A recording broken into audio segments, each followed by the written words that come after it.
Berbagai peristiwa unik, menarik hingga tragedi terjadi selama sepekan ini. Rangkaian peristiwa tersebut kami rangkum dalam segmen On This Week malam ini.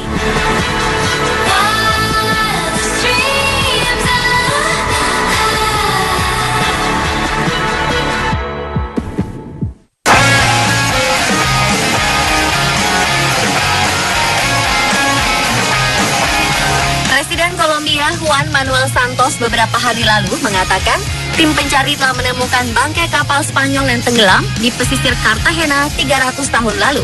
Kapal itu dipercaya membawa banyak permata, koin emas, dan koin perak.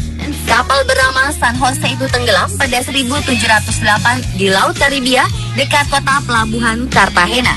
Bangkai kapal itu ditemukan di dekat Pulau Rosario, perairan baru. Kapal itu adalah bagian dari armada laut Raja Philip V ketika berperang melawan Inggris. Kapal itu tenggelam akibat diserang pasukan Inggris. Pemerintah Kolombia selama ini bersengketa dengan perusahaan penemu bangkai kapal asal Amerika Serikat, Sea Search Armada, tentang kepemilikan bangkai kapal San Jose itu. Pada 1981, SSA menyatakan mereka telah menemukan lokasi kapal itu. SSA bersama pemerintah Kolombia kemudian bekerja sama dan setuju untuk melanjutkan proses penemuan kapal. Pemerintah Kolombia kemudian menyatakan harta karun yang ada di kapal itu menjadi milik negara.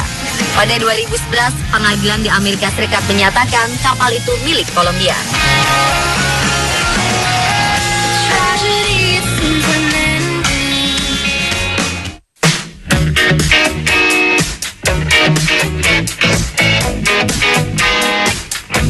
Ramen merupakan makanan populer di Jepang. Ramen di sebuah gerai di Jepang disebut-sebut sebagai ramen paling konyol. Nama gerai ini saja sudah menarik perhatian. Men Macho Ramen adalah nama yang sengaja dipilih karena mewakili karakter dari tempat ini. Macho atau macho berarti kejantanan atau bisa juga berarti banyak dalam bahasa Jepang. Sedangkan men dalam bahasa Inggris adalah laki-laki. Men juga bisa berarti sebagai mie dalam bahasa Jepang. Jadi gerai ini adalah tempatnya laki-laki macho yang makan banyak mie. Jika selama ini ramen dihidangkan dalam mangkuk besar dan kuah yang banyak, men macho ramen lain daripada yang lain. Ramen di sini adalah ramen dengan porsi luar biasa banyak, ditumpuk menggunung dengan taburan yang royal serta saus yang melimpah. Berlokasi di Niigata, men macho ramen menyediakan beragam ramen. Beberapa contoh taburannya adalah sayuran seperti toge dan kol. Uniknya lagi, taburan sayur ini bisa didapatkan cuma-cuma. Tak hanya itu, pengunjung Men Macho Ramen juga bisa mendapat teh serta mangkuk berisi nasi secara cuma-cuma. Rata-rata harga ramen berkisar 1.000 hingga 1.300 yen atau sekitar Rp111.000 hingga Rp145.000 untuk ramen dengan sayur. Sedangkan ramen daging harganya 6.500 yen atau sekitar Rp725.000. Jangan kaget, ramen di tempat ini rata-rata punya berat 3 kilo dalam setiap porsinya.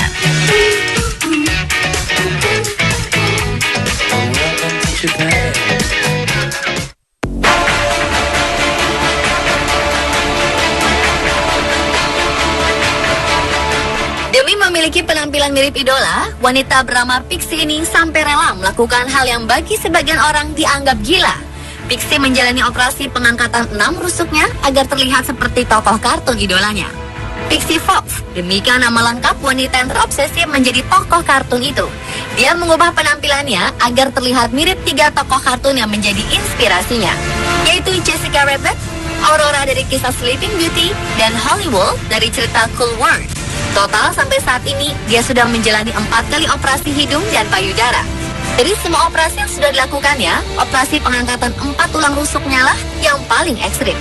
Operasi tersebut baru dijalaninya pada Oktober 2015 kemarin, setelah dokter akhirnya menyetujui permohonannya. Operasi ekstrim itu biasanya dilakukan hanya untuk alasan medis. Kalaupun dijalani untuk tujuan kosmetik, sebelumnya harus melalui konsultasi yang mendalam dengan ahlinya. Operasi pengangkatan tulang rusuk itu memakan biaya $9.000 atau sekitar Rp123 juta. Setelah operasi, ukuran pinggangnya berkurang drastis dari 24 menjadi 16 inci. Dengan pinggang yang sangat kecil itu, Pixie memang tidak bisa sembarangan makan. Dia akan merasakan ketidaknyamanan pada pencernaannya saat makan makanan yang perlu dicerna lebih lama seperti daging dan roti. Oleh karena itulah, makanan utamanya kini adalah sayur-sayuran, buah-buahan, dan kacang-kacangan.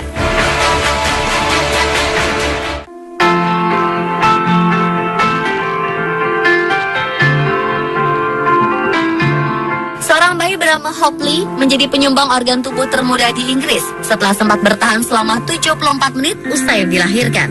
Orang tua Hopley sudah mengetahui selama berbulan-bulan bahwa bayinya akan berumur pendek karena kondisi otak dan tengkorak yang mematikan. Emma dan Andrew Lee yang berasal dari kota Newmarket setuju ginjal Hope disumbangkan untuk kepentingan transplantasi. Hope lahir lebih dulu dari saudara kembarnya Josh di Edinburgh Hospital, Cambridge pada pekan lalu. Orang tua Lee mengetahui bayi mereka memiliki kondisi anencephaly atau lahir tanpa tempurung otak pada minggu ke-13 kehamilan dan mereka menolak pengguguran. Teddy Holston dari Cardiff adalah donor organ termuda sebelumnya di Inggris setelah ia meninggal setelah bertahan 100 menit setelah kelahirannya di tahun 2014.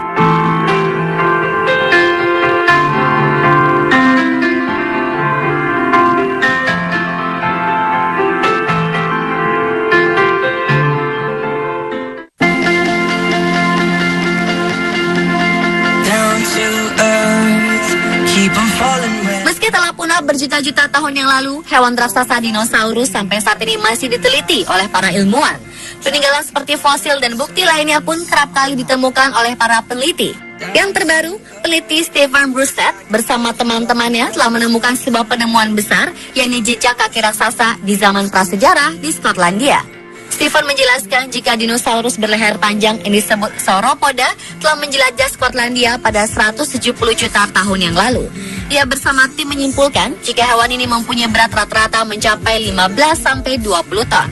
Berat tersebut membuat jalan yang mereka lewati meninggalkan jejak di bebatuan pantai dekat Atlantik. Jejak inilah yang ditemukan oleh Stephen.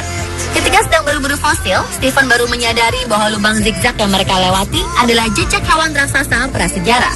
Diketahui bahwa lubang itu mempunyai lebar 0,7 meter dan berjejer sampai ratusan lubang. Temuan ini sekaligus membuktikan jika dinosaurus Sauropoda ternyata suka berada di air. Temuan ini menentang pemikiran sebelumnya yang mengatakan bahwa Sauropoda hanya hidup di hutan.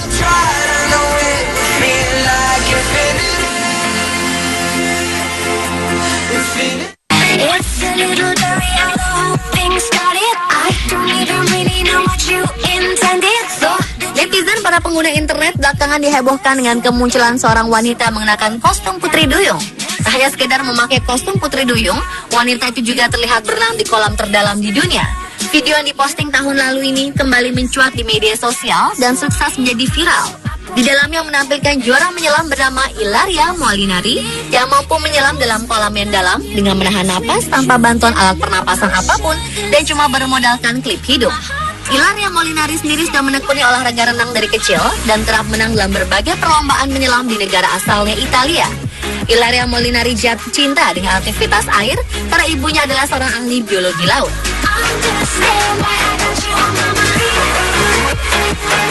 Kolam paling dalam di dunia yang berada di Hotel Mille Fini Terme Monte Grotto Terme, Italia ini diperuntukkan bagi para penggemar scuba diving atau free divers yang dapat menahan napas beberapa menit dalam air.